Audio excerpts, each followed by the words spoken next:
So yes, we're going to be making a pork tenderloin sandwich.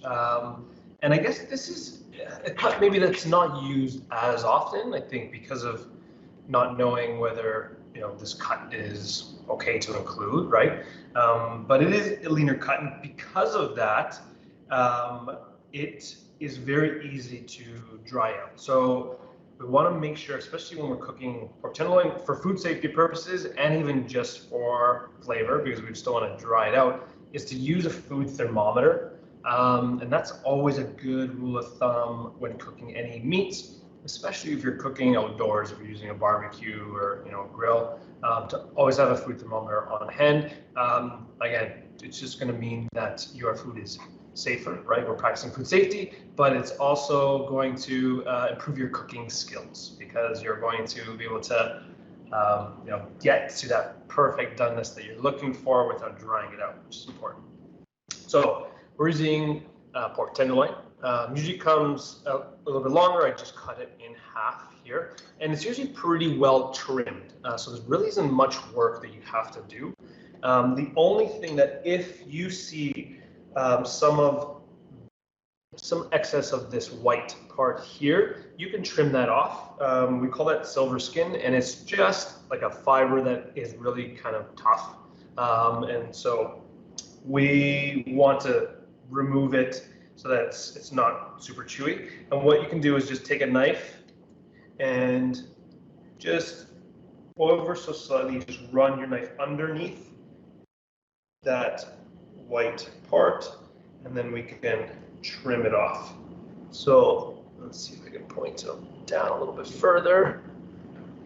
We're going to take the knife and just run it underneath that white part, and just the really pronounced areas.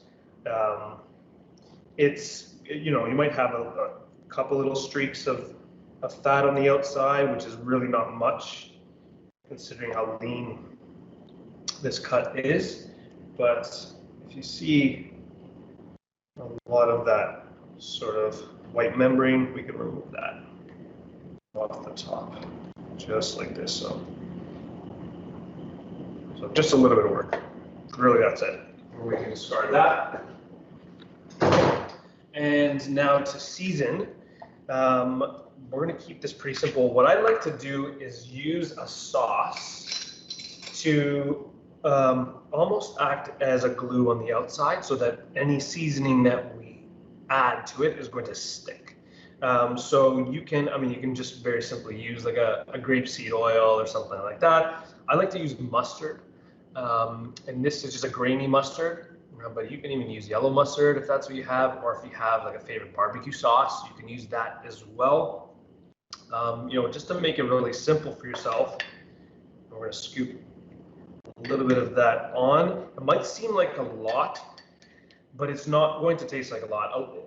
Because we're grilling it, some of it's going to come off, and what we want to do is just sort of spread it around the entire pork tenderloin. You can use a brush. I'm just using a spoon here. And again, it might seem like a lot of mustard, but this is going to add a lot of flavor, and it's going to help all of our other spices stick to the outside. So I'm going to go all the way around. Like I said, I've done this with like a barbecue sauce before, so if you're not a big fan of mustard, you can definitely do this with a barbecue sauce as well. Jeremy, is this where I admit I've never cooked pork tenderloin? Sure, may. There's nothing wrong with that. But you're making it look very easy, so I may try.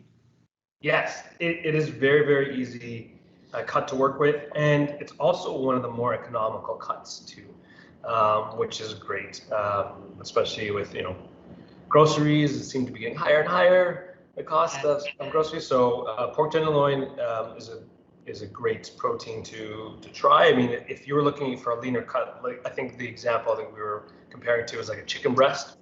Yeah. Right, it's leaner. You're definitely getting more bang for your buck with the pork tenderloin.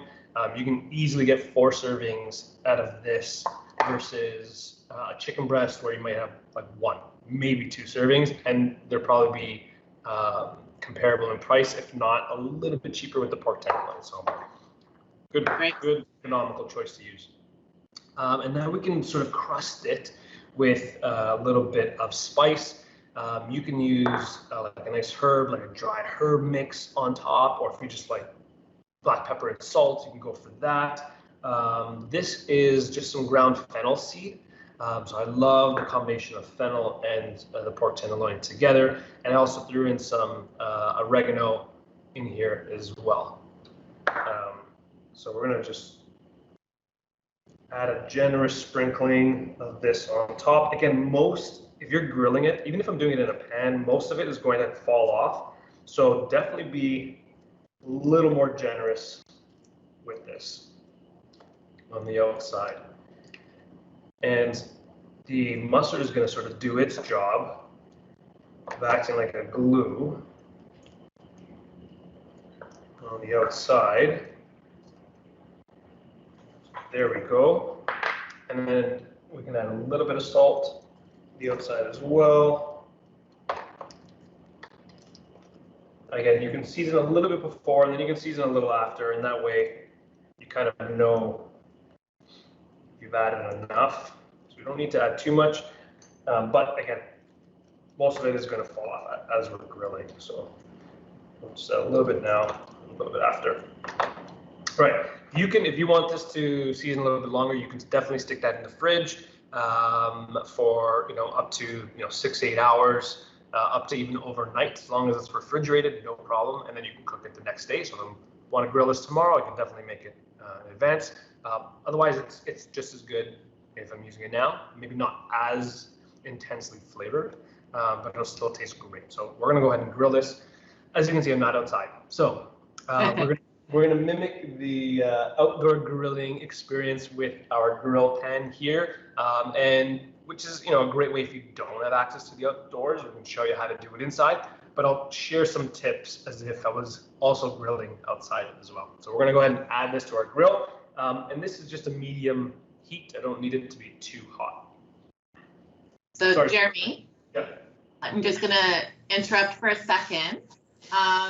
Just want to talk about when you put it in the fridge, right? So from a food safety perspective again, because this is raw meat, you want to make sure that it's far from your ready to eat foods, okay? So refrigerating it is important for food safety, but also you want to make sure that it is far from your ready to eat foods because it is a raw meat.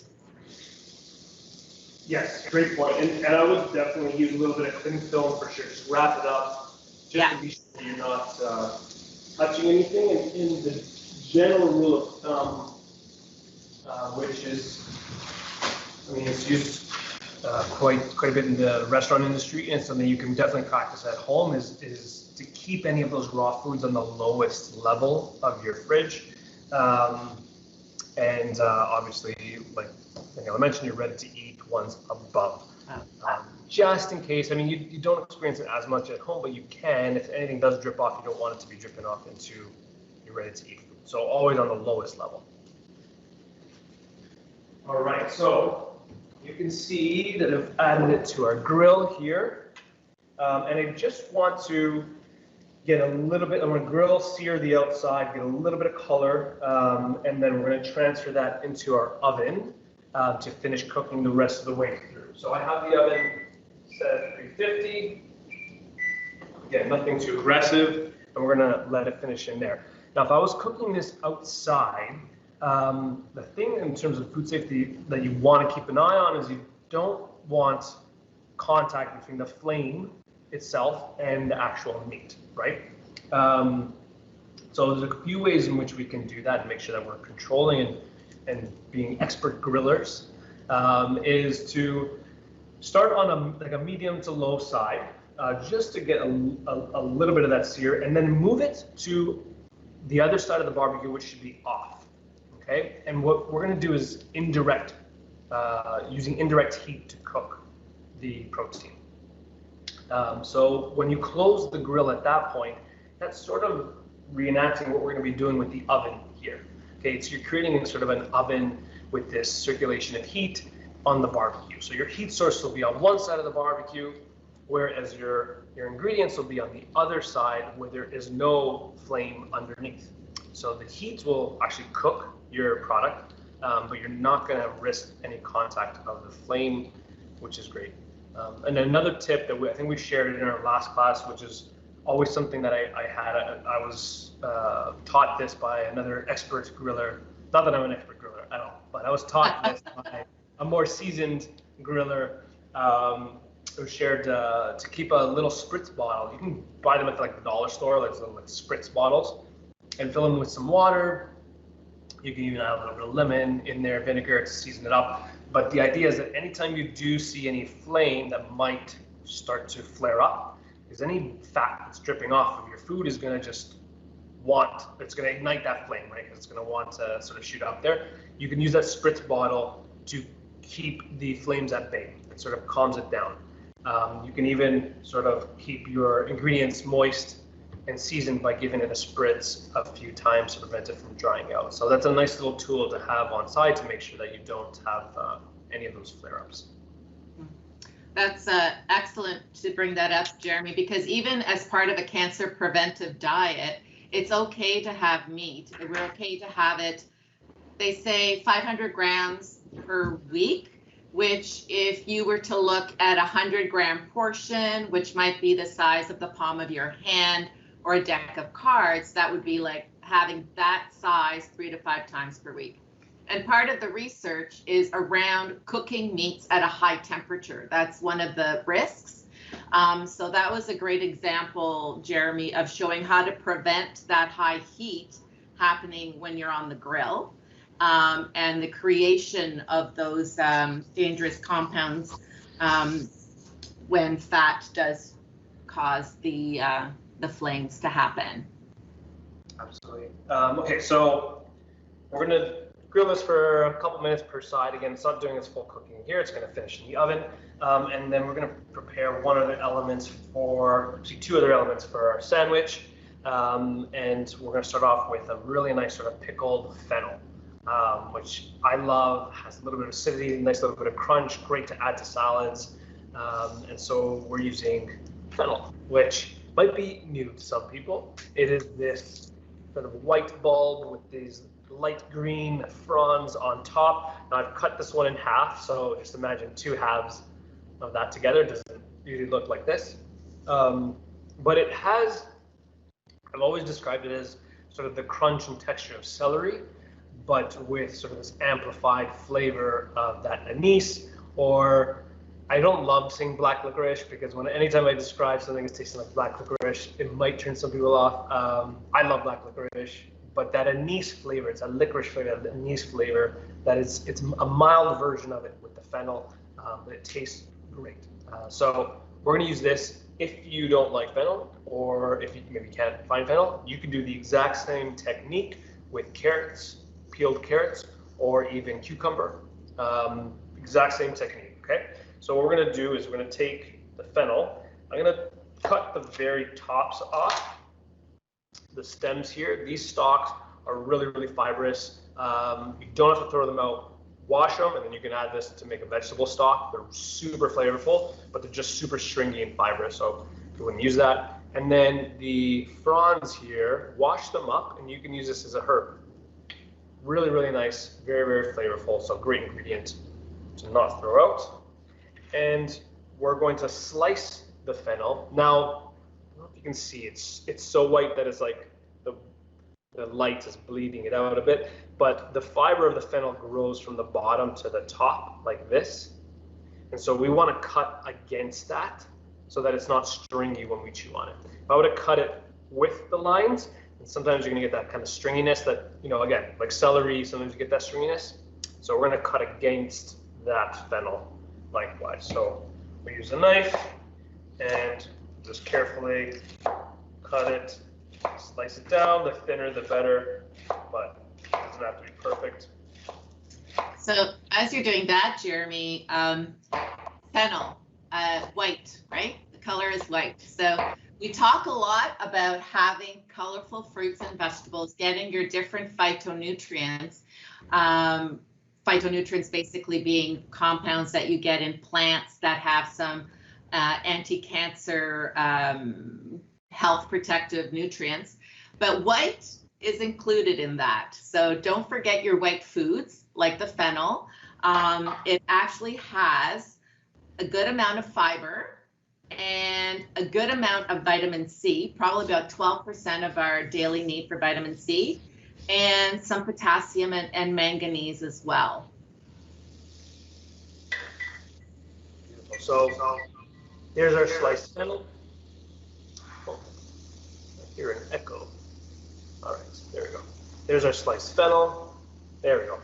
You can see it there. And we're gonna just dress this up with a little bit of vinegar. So we wanna make almost like a light pickle of the fennel.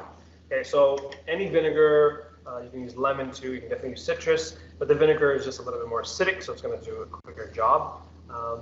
Apple cider vinegar, white wine vinegar. I have rice wine vinegar here, so whatever you want. We're just gonna add a couple tablespoons, just enough to coat it and to toss it up.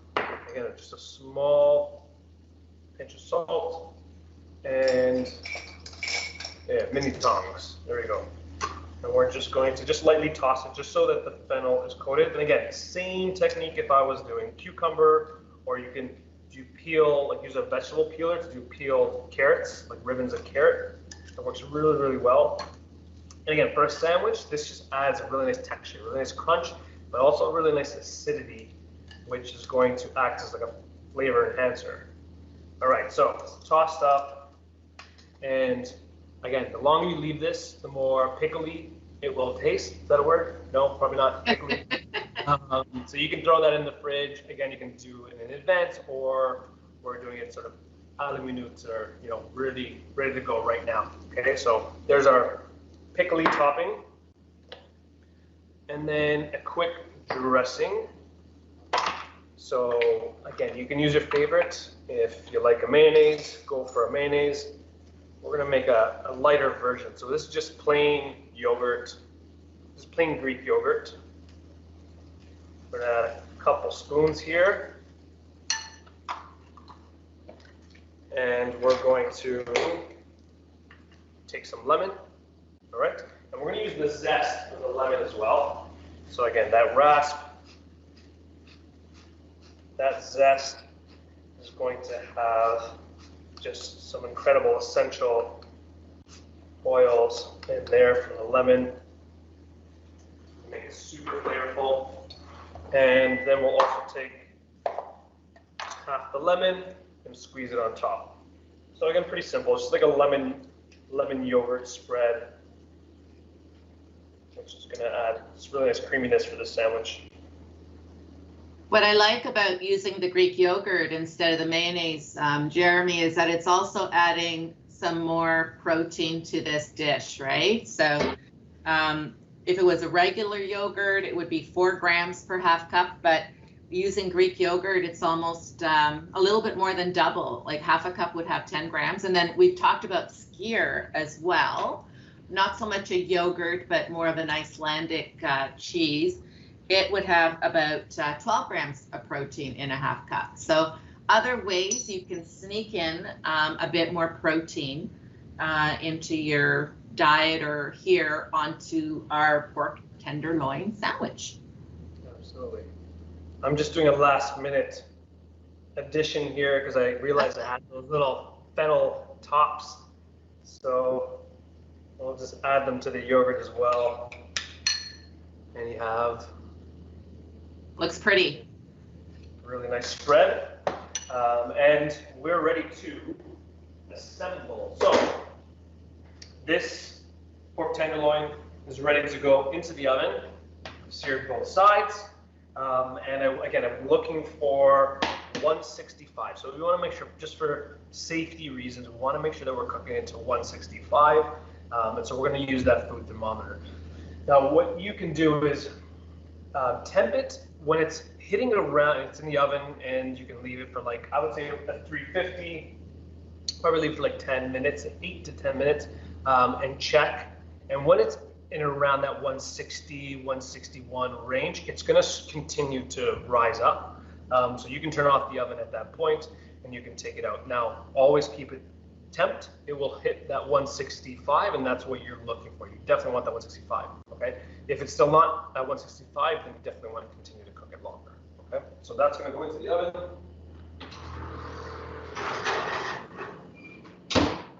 And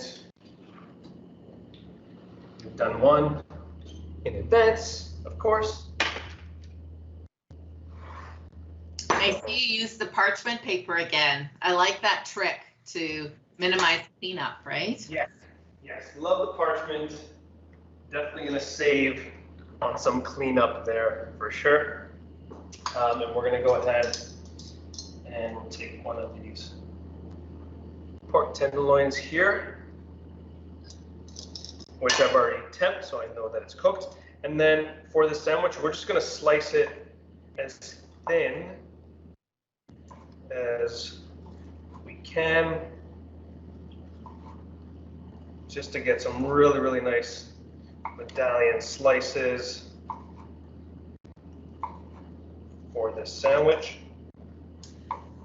And while you're doing that, Jeremy, I'll just, something else about pork in Canada. There's people that are concerned about growth hormones, but I wanted you to know that in Canada, they cannot use growth hormones in pork, so you don't have to worry about that aspect. Mm-hmm. And then cooking it well, like Jeremy has recommended, also helps to kill off what we talk about as trichinella with pork, right? But if you cook it the way Jeremy has described, you cook it well, you store it properly in the fridge, it is safe to eat. Yeah, absolutely. Okay, so we have a bun here. So this is just a multigrain sort of, it was a ciabatta bun. So I cut it in half. You can use they have like multigrain French sticks now, or I guess if you're not looking for the multigrain, right, Daniela, you can use. Yeah, if you need to avoid fiber, let's say you're having some GI problems, gastrointestinal problems from treatment, and you've been told to go with a lower fiber during this time, then definitely just go with the white bun. Maybe instead of the fennel, you can opt for something else, or just have it have the dressing, which looks really good, with the pork on the bun. Beautiful. So yeah, so I just put a nice generous amount of that dressing on the bottom, and then we'll layer these slices. I'm being much more delicate than I probably would at home, so go at your own speed, but we're gonna layer some of those nice thin slices on top. So just like that. And then we're gonna top this with our crunchy fennel. That's great. And there we have our delicious pork tenderloin and pickled fennel sandwich.